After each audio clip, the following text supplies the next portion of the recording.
ಹುಟ್ಟುತ್ತಾ ಅಣ್ಣ ತಮ್ಮಂದಿರು, ಬೆಳೆಯುತ್ತಾ ದಾಯಾದಿಗಳು ಅನ್ನೋ ಮಾತಿದೆ. ಮಂಡ್ಯ ಜಿಲ್ಲೆಯಲ್ಲಿ ಇದಕ್ಕೆ ಉತ್ತಮ ಉದಾಹರಣೆ ಸಿಕ್ಕಿದೆ. 4 ದಿನ ಕಳೆದಿದ್ರೆ ಹಸೆಮಣೆ ಏರಬೇಕಿದ್ದವ ಮಸಣ ಸೇರಿದ್ದಾನೆ. ಈ ಮೂಲಕ ಸಡಗರ ಸಂಭ್ರಮ ತುಂಬಿದ್ದ ಮನೆಯಲ್ಲಿ ಸೂತಕದ ವಾತಾವರಣ ನಿರ್ಮಾಣ ಆಗಿದೆ. ಇದಕ್ಕೆ ಕಾರಣ ಆಸ್ತಿ ಕಲಹ, ಜಮೀನು ವಿವಾದ ಕೋರ್ಟ್ನಲ್ಲಿದ್ದ ಕಾರಣ ಅಣ್ಣ ತನ್ನ ಮಕ್ಕಳ ಜೊತೆ ಸೇರಿ ತಮ್ಮನನ್ನ ಕೊಂದು ಹಾಕಿದ್ದಾನೆ. ಅದರ ಕಂಪ್ಲೀಟ್ ಡೀಟೇಲ್ಸ್ ಇಲ್ಲಿದೆ.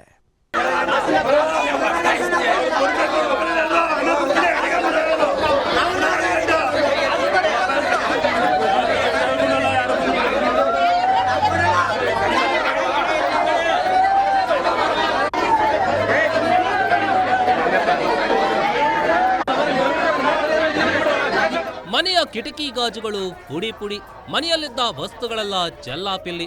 ಮನೆಗೆ ಬೆಂಕಿ ಹಚ್ಚೋಕೆ ಮುಂದಾಗಿದ್ದ ಗ್ರಾಮಸ್ಥರು, ಗ್ರಾಮದ ಹಿರಿಯರ ಮಾತಿನಿಂದ ಸುಮ್ಮನಾಗಿರೋ ಜನ. ವಿಷಯ ತಿಳಿದು ಸ್ಥಳಕ್ಕೆ ಬಂದ ಪೊಲೀಸರಿಂದ ಉದ್ರಿಕ್ತರ ಮನವೊಲಿಕೆ ಯತ್ನ. ಮನೆ ಎದುರು ಗುಳಾಡ್ತಿರೋ ಸಂಬಂಧಿಕರ ಕಣ್ಣೀರು ಕೋಡಿಯ ನಡುವೆ ಸ್ಥಳ ಮಹಜರ್ ಮಾಡ್ತಿರೋ ಪೊಲೀಸರು, ಸೋಕೋ ಟೀಮ್. ಈ ದೃಶ್ಯಗಳು ಕಂಡು ಬಂದಿದ್ದು ಮಂಡ್ಯ ತಾಲೂಕಿನ ಕೆರೆಗೋಡಿನ ಬಳಿ ಇರೋ ಮಾಯಪ್ಪನ ಹಳ್ಳಿಯಲ್ಲಿ. ಇದಕ್ಕೆ ಕಾರಣ ವ್ಯಕ್ತಿಯೊಬ್ಬನ ಕೊಲೆ.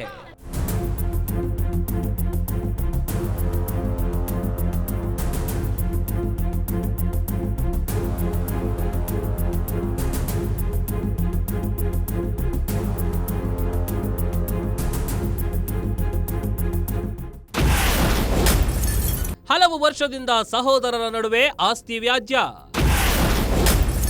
ಹಲವು ಬಾರಿ ಪೊಲೀಸರು ಗ್ರಾಮಸ್ಥರ ರಾಜಿ ಸಂಧಾನ. ಈ ಫೋಟೋದಲ್ಲಿ ಕಾಣ್ತಾ ಇರೋ ವ್ಯಕ್ತಿಯ ಹೆಸರು ಯೋಗೇಶ್.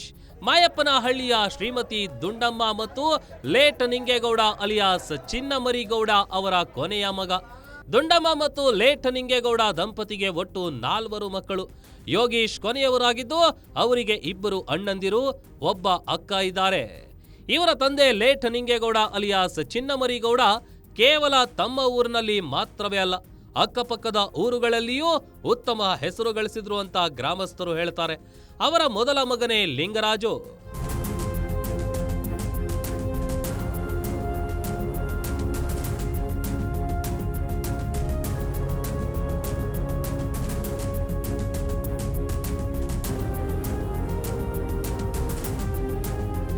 ಇವನೇ ನೋಡಿ ಆ ಲಿಂಗರಾಜು. ಈತನಿಗೆ ಮದುವೆಯಾಗಿ 2 ಮಕ್ಕಳು ಕೂಡ ಇದ್ದಾರೆ. ದರ್ಶನ್ ಮತ್ತು ಭರತ್ ಅನ್ನೋದು ಅವರ ಹೆಸರು. ಈತನ ಪತ್ನಿಯ ಹೆಸರು ಪ್ರತಿಭಾ ಅಂತ. ಈಕೆ ಮೂಲತಃ ಮಂಡ್ಯ ಜಿಲ್ಲೆಯ ಗೌಡಗೆರೆಯವರು. ಈತನಿಗೆ 2 ತಮ್ಮಂದಿರಿದ್ದಾರೆ. ಅವರಲ್ಲಿ ಮೊದಲನೇ ತಮ್ಮನಿಗೆ ಲೋಕಜ್ಞಾನ ಇಲ್ಲ. ಹೀಗಾಗಿ ಈ ಲಿಂಗರಾಜು ಆತನಿಗೆ ಪುಸಲಾಯಿಸಿ ಪಿತ್ರಾರ್ಜಿತ ಆಸ್ತಿಯನ್ನ ತನ್ನ ಹೆಸರಿಗೆ ಬರೆಸ್ಕೊಂಡಿದ್ದ. ಇದೇ ರೀತಿ ಯೋಗೇಶ್ ಬಳಿಯೂ ಸಹಿ ಹಾಕಿಸಿಕೊಂಡಿದ್ದ. ಇದು ಗೊತ್ತಾಗಿ ಯೋಗೇಶ್ ಕೋರ್ಟ್ ಮೆಟ್ಟಿಲೇರಿದ್ದ. ಇದರಿಂದಾಗಿ ಅಣ್ಣ ತಮ್ಮಂದಿರ ನಡುವೆ ಹಲವು ಬಾರಿ ಗಲಾಟೆ ಆಗಿತ್ತಂತೆ. ಅಲ್ಲದೆ ಇವರ ಗಲಾಟೆ ವಿಚಾರ ಪೊಲೀಸ್ ಠಾಣೆಯ ಮೆಟ್ಟಿಲೇರಿತ್ತು. ಆಗ ಪೊಲೀಸರು ಗ್ರಾಮಸ್ಥರು ಸೇರಿ ರಾಜಿ ಸಂಧಾನ ಮಾಡಿಸಿದ್ರಂತೆ. ಗೊತ್ತಿಲ್ಲ ಸರ್, ಕೋರ್ಟ್ ಕರ್ಕೋಗವ್ನಿ ಕೇಳವ್ರೆ, ಜಡ್ಜಿ ಕೇಳಿದ್ರಂತೆ, ಇವ್ರಿಗೆ ಗೊತ್ತಾಗಿಲ್ಲ. ಒಟ್ಟಿನಲ್ಲಿ ಎಲ್ಲನೂ ಸೈನ ಹಾಕೊಟ್ಟವ್ರೆ, ಇವರು ಹಾಕೊಟ್ಬಿಟ್ಟವ್ರೆ. ಇವ್ನು ಏನು ಕಾಕ್ಸಿದ್ರೆ ಏನೋ ಗೊತ್ತಿಲ್ಲ, ಎಲ್ಲ ನಂದಾಯ್ತು. ಈಗ ದಯವಿಟ್ಟು ಪೊಲೀಸ್ನವ್ರ ಹತ್ರ ಹೋಗಿ ನಮಗೆ ಅಲ್ಲಿ ರಕ್ಷಣೆ ಸಿಗಲಿಲ್ಲ. ಎಲ್ಲನೂ ಹಂಗೆ ಹಿಂಗೆ ಅನ್ಕೊಂಡು ಎಲ್ಲನೂ ಕೇಸ್ ಇದು ಕಂಪ್ಲೇಂಟ್ ಎಲ್ಲ ವಾಪಸ್ ತೆಗ್ಸೋದು ಹಂಗೆ ಮಾಡಿದ್ರು.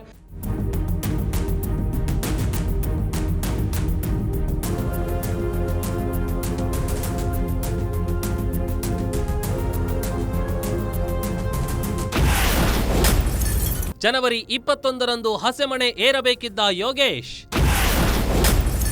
ಲಗ್ನ ಪತ್ರಿಕೆಯಲ್ಲಿ ಅಣ್ಣ ಅತ್ತಿಗೆ ಹೆಸರು ಹಾಕಿಸಿದ್ದ ತಮ್ಮ. ಇತ್ತೀಚಿನ ದಿನಗಳಲ್ಲಿ ಒಳ್ಳೆಯ ಹೆಣ್ಣು ಸಿಗೋದೇ ಕಷ್ಟ ಆಗ್ತಿದೆ. ಅದರಲ್ಲೂ ಹಳೆ ಮೈಸೂರು ಭಾಗದ ಬೆಂಗಳೂರು ದಕ್ಷಿಣ ಮಂಡ್ಯದಲ್ಲಿ ವಧುಗಳ ಕೊರತೆ ಎದುರಾಗಿದೆ. ಪರಿಸ್ಥಿತಿ ಹೀಗಿದ್ರೂ ಯೋಗೇಶ್ ಹೇಗೋ ಮಾಡಿ ಒಂದು ಹೆಣ್ಣು ನೋಡಿದ್ದ. ಹೆಣ್ಣಿನ ಮನೆಯವರು ಒಪ್ಪಿ 2 ಮದುವೆ ಮಾಡಿಸಲು ನಿರ್ಧರಿಸಿದ್ರು. ಎಲ್ಲವೂ ಅಂದುಕೊಂಡಂತೆ ಆಗಿದ್ದಿದ್ರೆ ಜನವರಿ 21ರಂದು ಯೋಗೇಶ್ ಹಸೆಮಣೆ ಏರ್ಬೇಕಿತ್ತು. ಅಣ್ಣನ ಜೊತೆ ಜಮೀನು ವ್ಯಾಜ್ಯ ಇದ್ರೂ ಸಹ ಅದನ್ನೆಲ್ಲ ಮರೆತು ಊರವರ ಮಾತಿಗೆ ಕಟ್ಟು ಬಿದ್ದು ಲಗ್ನ ಪತ್ರಿಕೆಯಲ್ಲಿ ಅಣ್ಣ ಅತ್ತಿಗೆ ಹೆಸರು ಹಾಕಿಸಿ ಅವರನ್ನ ಪ್ರೀತಿಯಿಂದ ಗೆಲ್ಲೋಕೆ ಮುಂದಾಗಿದ್ದ ಅಂತ ದೊರೆಸ್ವಾಮಿ ಹೇಳ್ತಾರೆ.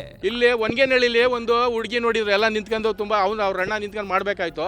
ಬಟ್ ಇವರೇ ಎಲ್ಲ ಒಂದು ಹರಸಾಹಸ ಮಾಡಿ ಈಗ ಹೆಣ್ಣು ಸಿಗದಿರೋ ಟೈಮಲ್ಲಿ ಅವ್ನು ಹರಸಾಹಸ ಮಾಡಿ ಒಂದು ಇವ್ನು ಒಳ್ಳೆತನ ನೋಡಿ ಅವ್ನಿಗೆ ಹೆಣ್ಣು ಮದುವೆನೂ ಫಿಕ್ಸ್ ಆಗಿತ್ತು ಸರ್. ಆ ಮದುವೆ ಫಿಕ್ಸ್ ಆಗಿ ಕಾಡೆಲ್ಲ ನೀವೆಲ್ಲ ನೋಡ್ತಾ ಇದ್ದೀರಿ ಸರ್. ಎಲ್ಲ ಊರು ಜನಕ್ಕೆಲ್ಲ ಒಂದು ಒಳ್ಳೆ ಊಟ ಮಾಡಿಸ್ಬೇಕು ಅಂತ ಒಳ್ಳೆ ವ್ಯಕ್ತಿತ್ವ ಸರ್ ಹುಡುಗಂದು. ಹುಡುಗ ಸೊತ್ತೋಗೋನಲ್ಲ ಸರ್, ಅದು ಸುಖ ಆಗುವ ಮನ್ನಕ್ಕೆ ಮುಂದಾರು ನಮ್ಮ ಅಣ್ಣ ನಮ್ಮ ಮೇಲೆ ಆಸೆ ತೋರ್ಲಿ ಅಂತಂದ್ಬಿಟ್ಟು ಅದನ್ನ ಸುಖ ಆಗುವ ಮನ್ನಕ್ಕೆ ನಿಂಗರಾಜ ಅಂತ ಹೆಸರು ಹಾಕ್ಸ್ಕೊಂಡಿದ್ದಾನೆ ಸರ್. ಅದು ನಿಂಗರಾಜ ಅಂತ ಹೆಸರು ಹಾಕ್ಸ್ಕೊಂಡಿದ್ದಾನೆ. ಆಮೇಲೆ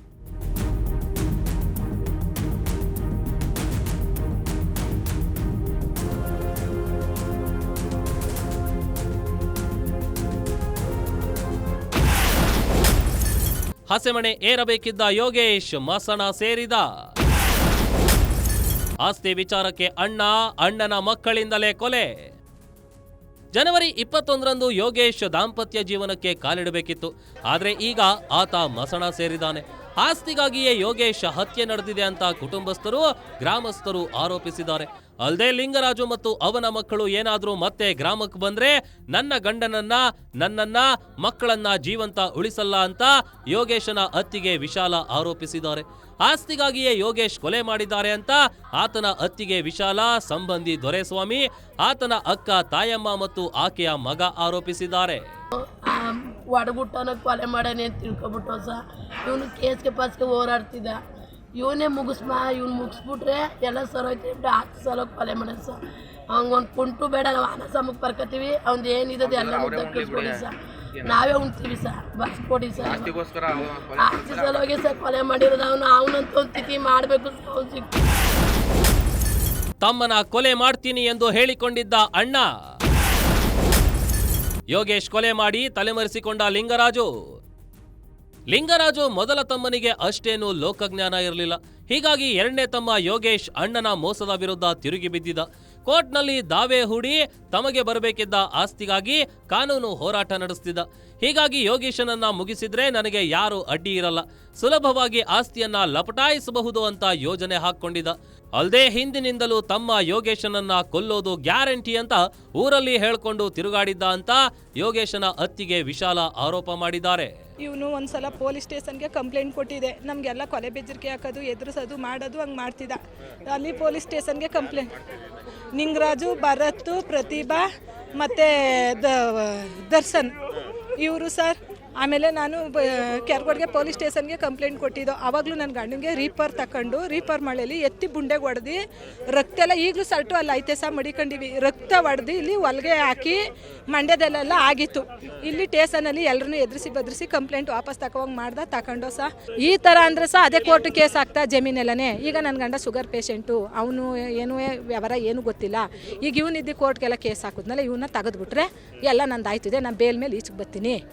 ಬೀದಿಲಿ ಅವನಿಗೆ ಯಾರು ಹಿಂದಕ್ಕೆ ತಿರುಕ ಮಾತಾಡುವಂಗಿಲ್ಲ. ಭಯದಿಂದ ಜನ ಎಲ್ಲ ಬದುಕಬೇಕು ಅವ್ನು ಕೇಳ್ತಿದ್ದಂಗೆ. ಸೊ ಆಮೇಲೆ ನನಗೂ ಆಗೋಷ್ಟು ಮನೆ ಒಳಗೆ ಮದುವೆ ಮಾಡ್ಕೊ ಬಂದ್ಬಿಟ್ಟು ಸಹ ನನ್ನ ಕಣ್ಣೀರಲ್ಲಿ ಕೈ ತೋರಿಸಿ ಮೆಂಟಲ್ ಟಾರ್ಚರ್ ಒಸಿ ಕೊಟ್ಟಿಲ್ಲ ಅವನು ನನಗೆ. ಇವ್ನು ತೆಗೆದ್ರೆ ಇನ್ನು ಇವ್ನು ಏನೂ ಮಾಡೋಕ್ಕಾಗಲ್ಲ. ಇವ್ನು ತೆಗೆದುಬಿಟ್ರೆ ಯೋಗೇಶನ್ ತೆಗೆದುಬಿಟ್ರೆ ಇವ್ನು ಏನೂ ಬರೋಲ್ಲ, ಇವ್ನು ಪೇಷೆಂಟು. ಆಮೇಲೆ ಇವ್ನು ಹೆಂಗೋ ಮುಗಿಸ್ಬೋದು ಇವ್ನ ಮಕ್ಕಳನ್ನೂ ಅನ್ಕೊಂಡು ಇಷ್ಟೆಲ್ಲ ವ್ಯವಹಾರ ಅವ್ನು ಮಾಡೋಣ. ಆಸ್ತಿನಿಂದ ನಮ್ಮ ಮಕ್ಳು ಇಲ್ಲೆಲ್ಲರೂ ತಿರ್ಗಾಡಿದ್ರೆ ಸ್ಕೂಟ್ರ್ ಹಚ್ಚೋದು, ಕೊಲೆ ಮಾಡ್ತೀನಿ ಅನ್ನೋದು, ಇವಳು ತೆಗಿತೀನಿ ಅನ್ನೋದು, ಹಂಗೆಲ್ಲ ಅನ್ನೋದು ಮಾಡ್ತಿದ್ದ. ನಮ್ಮ ಕಿರಿಯನಂದ ಹಂಗೂ CC ಕ್ಯಾಮ್ರಾ ಹಾಕಿಸ್ಕೊಂಡ. ನಾವು ಇಲ್ಲಿರೋ ಜನ ಬಿಟ್ಟಾರೆ, ಅವ್ನು ಇಲ್ಲಿಂದ ಅಲ್ಲಿ ಗಂಟ ನಾನು ಬಂದು ನನ್ನ ತಗ್ಸೋಕ್ಕೆ ನನ್ನ ಮೈದ ಹೇಳಿದ್ದು. ನಾನು CC ಕ್ಯಾಮ್ರಾ ಬೇಡ ಅಂದೆ ಸಹ. ಪೊಲೀಸ್ನವ್ರ ಹತ್ರ ಸಹ ಅವನು ಏನು ಬೇಕಾರು ಇವಾಗ ಆ ಕೊಟ್ಟು ಕಂಪ್ಲೇಂಟೇ ಎಲ್ಲನೂ ಹಿಂದಕ್ಕೆ ತಗ್ಸಾಕ್ಬಿಟ್ಟ. ಸರ್ ದಯವಿಟ್ಟು ನನ್ನ ಮಕ್ಳಿಗೆ ರಕ್ಷಣೆ ಕೊಡಿ. ಅವನಂತೂ ಬಿಟ್ರೆ ನನ್ನ ಮಕ್ಕಳನ್ನು ಸಹಿಸ್ತಾನೆ, ನನ್ನ ಸಹಿಸ್ತಾನೆ, ನನ್ನ ನಾದ್ನಿದಿರ್ನು ಕೊಲೆ ಮಾಡ್ತಾನೆ. ಮಂಡ್ಯ ಜಿಲ್ಲೆಯ ಕೆರೆಗೋಡಿನ ಬಳಿಯ ಮಾಯಪ್ಪನಹಳ್ಳಿಯ ಜನ ಸಂಕ್ರಾಂತಿ ಸಂಭ್ರಮದಲ್ಲಿದ್ರು. ಸಂಕ್ರಾಂತಿ ಹಬ್ಬದ ಮರುದಿನವೇ ಇಡೀ ಗ್ರಾಮ ಶೋಕ ಸಾಗರದಲ್ಲಿ ಮುಳುಗಿದೆ. ಕೆಲವೇ ದಿನಗಳಲ್ಲಿ ಮದುವೆಯಾಗಬೇಕಿದ್ದ ತಮ್ಮನ ಜೀವ ತೆಗೆದ ಪಾಪಿ ಲಿಂಗರಾಜು, ಅವನ ಹೆಂಡತಿ ಪ್ರತಿಭಾ, ಮಕ್ಕಳಾದ ದರ್ಶನ್ ಮತ್ತು ಭರತ್ ತಲೆಮರೆಸಿಕೊಂಡಿದ್ದಾರೆ. ಪೊಲೀಸರು ಕೊಲೆ ಆರೋಪಿಗಳಿಗಾಗಿ ಹುಡುಕಾಟ ನಡೆಸುತ್ತಿದ್ದಾರೆ. ಆದರೆ ಇದುವರೆಗೂ ಅವರ ಜಾಡು ಪತ್ತೆಯಾಗಿಲ್ಲ. ಹೀಗಾಗಿ ಶೀಘ್ರವೇ ಆರೋಪಿಗಳನ್ನ ಬಂಧಿಸುವಂತೆ ಜನ ಒತ್ತಾಯ ಮಾಡ್ತಿದ್ದಾರೆ.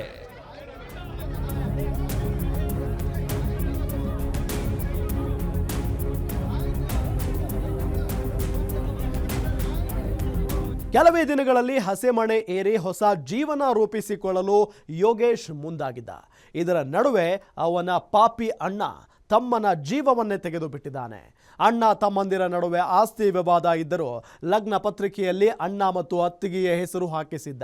ಇಷ್ಟಾದರೂ ಆ ಪಾಪಿಗೆ ಕರುಣೆಯೇ ಬಂದಿಲ್ಲ. ತಮ್ಮನಿಗೆ ಅರಿಶಿಣ ಕಾಳು ಹಾಕಿ ಹಾರೈಸಬೇಕಾಗಿದ್ದ ಅಣ್ಣನೇ ತಮ್ಮನ ಬಾಯಿಗೆ ಅಕ್ಕಿ ಕಾಳು ಹಾಕಿರೋದು ದುರಂತವೇ ಸರಿ. ಇದಾಗಿತ್ತು ಈ ಹೊತ್ತಿನ ವಿಶೇಷ. ನೋಡ್ತಾ ಇರಿ ಗ್ಯಾರಂಟಿ ನ್ಯೂಸ್. ಸುದ್ದಿ ಖಚಿತ, ನ್ಯಾಯ ನಿಶ್ಚಿತ.